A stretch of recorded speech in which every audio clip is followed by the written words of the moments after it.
Classic literature predicted modern anxiety. Here's the proof. You already know what classic literature is about: alienation, existential dread, the collapse of meaning, the dissolution of the self under modernity. Everyone knows what classic literature is about. Everyone is reading the wrong thing. These books, the canon, the syllabus, the ones you skimmed in college and the ones you said you read, they are not about modern anxiety. They are not allegories of it. They are not prediction of it. They contain it, word for word, sentence by sentence. Not themes, not vibes, evidence. 7 sentences, 7 moments, 7 exact pieces of text where a writer, decades or centuries before the internet, accidentally wrote a description of your Tuesday, what a textual clue actually is. Let me draw a line first. A theme is broad. Alienation is Kafka. Existentialism is Camus. That's a high school essay. A textual clue is something else. A specific sentence, a specific grammatical choice, a specific structural decision on the page. The words themselves, the shape of the prose. What I want to show you today is that 7 of the most famous moments in modern literature, moments you've probably heard quoted 100 times, aren't metaphors for what people feel in 2026. They are the exact shape of it. If Dostoevsky wrote the internet comment section in 1864, the question isn't whether he was ahead of his time. The question is, what does that tell us about now? 7 writers: Dostoevsky, Kafka, Melville, Eliot, Orwell, Miller, Camus. Let's go. Clue 1. Dostoevsky. Note from Underground, 1864. I am a sick man. I am a spiteful man. 1864. Russia.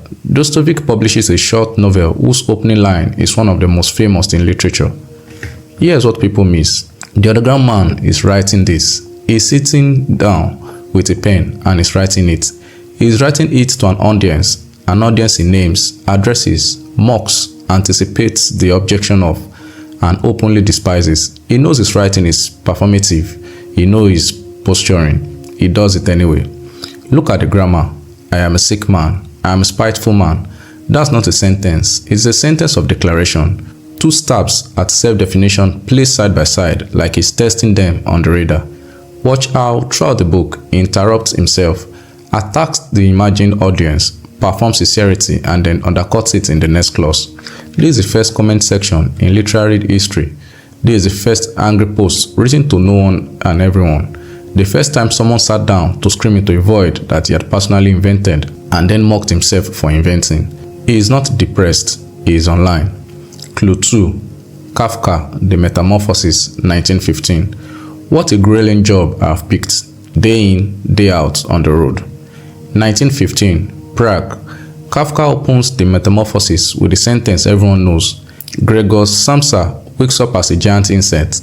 The line that matters more is the one most people forgot. He is lying in bed. He has many legs now. He has a hard shell on his back, and his first complete thought, before family, before horror, before survivor, is about his commute, the travel, the hours, the boss. He is complaining about his job. Kafka does not editorialize this. He doesn't comment on it. He doesn't slow down to make sure you noticed. He just reports the thought in flat reportorial German and moves on. And that is the horror of the book. The horror of The Metamorphosis is not the transformation. The horror is a priority order.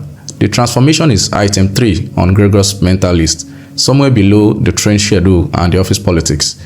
This is the specific flavor of 2026 worker identity anxiety, the inability to separate self from productivity. The thing that became so common, we had to invent a phrase for it: quiet quitting.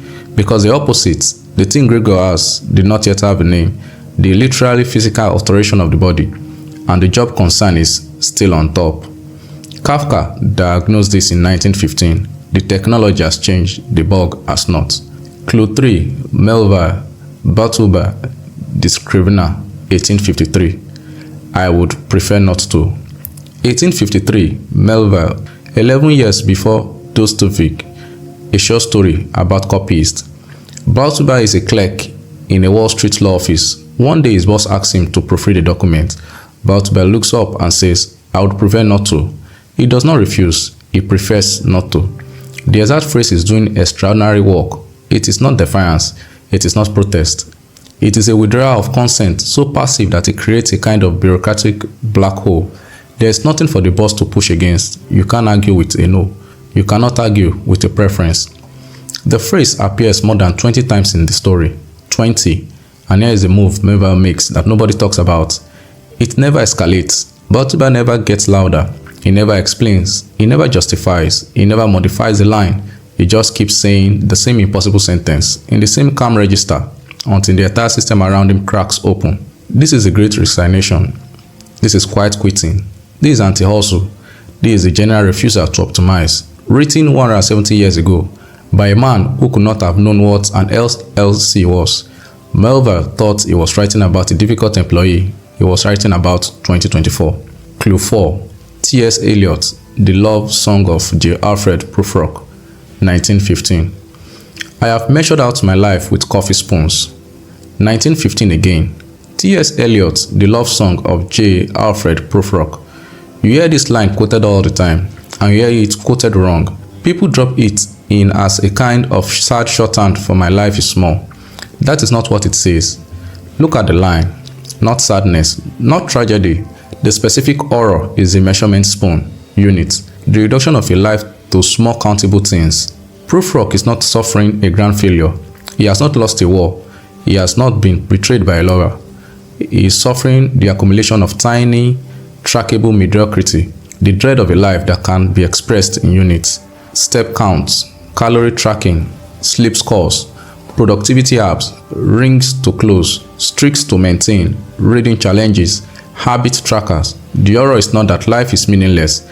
The horror is that we have agreed collectively to measure it in spoons, and we have made the spoons smaller.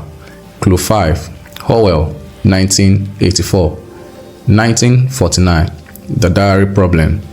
1949. Orwell, 1984. Everyone remembers Big Brother. Everyone remembers the telescreen. Almost nobody talked about the diary. We still sit down to write a diary. In the world of the novel, this is an act of rebellion. Private thought is itself the crime, and the diary is the attempt. He has a pen, he has a paper, he has the time, and the first entry right is nearly incoherent. Not from fear, from something worse. He does not know what he actually thinks anymore. He has performed loyalty for so long, in public and in private, that authentic thought is no longer accessible to him. The pen is moving.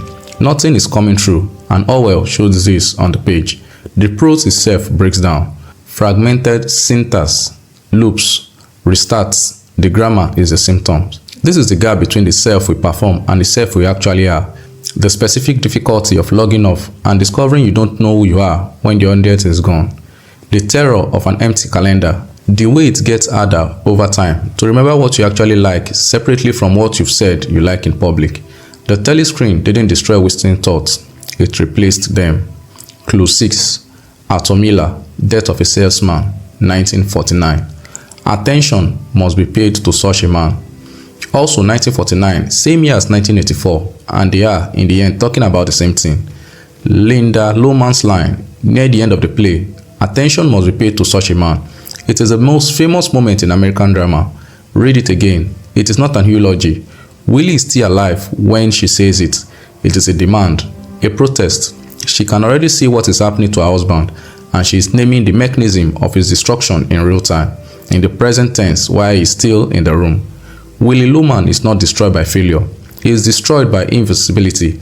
The entire play is structured around attention. Who sees Willie? Who pretends to? Who has stopped pretending?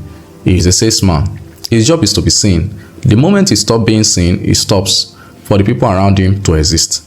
This is the visibility economy. This is the influencer who disappears when the engagement drops. This is the employee who ceases to exist the day they stop being useful. This is the specific terror of being unseen in a system that has trained you to measure your worth by attention received. Instagram before Instagram. Linda was watching her husband die of it in 1949. Clue 7. Camus, The Stranger, 1942. Mother died today, or maybe yesterday, I can't be sure. 1942, Camus, The Stranger, the most famous opening sentence of the 20th century. People read this as cruelty, or callousness, or sociopathy. It is none of those things. Look at the grammar. It is flat. It is dissociated. It is grammatically uncertain, or maybe yesterday, and the uncertainty is the entire point. Camus does not describe Mercer's alienation. He performs it synthetically. The sentence sounds detached because it is detached. The narrator cannot reach the depth. The depth cannot reach the narrator. You feel the flatness in the prose before you understand what you are feeling. This is the specific emotional flatness that arrives after years of information overload. The experience of scrolling through catastrophe, earthquake, wars, mass death, 1,000 strangers, worse death, and feeling measurably less than you expect to feel. The vague guilt that comes from noticing that the response that should be there isn't. The grammar of numbness. Mercer is not a monster. It is what happens after enough exposure. So pull back. These written predictions, they were diagnoses. The anxiety existed before the technology. The technology just made it audible. Dostoevsky's Underground Man was posting in 1864. He just didn't have an audience that could see the post. Bartleby was quiet quitting in 1853. He just didn't have a podcast in which to explain it. Prufrock was measuring his life in spoons in 1915 because spoons were what was available. We have step counts now. The metric is new, the measuring is not. These books are not warning, they are mirrors, and the reflection has always looked like this. The question these 7 passages ask collectively is not what is wrong with the modern world. The question is what has always been wrong that we only now have the vocabulary to name.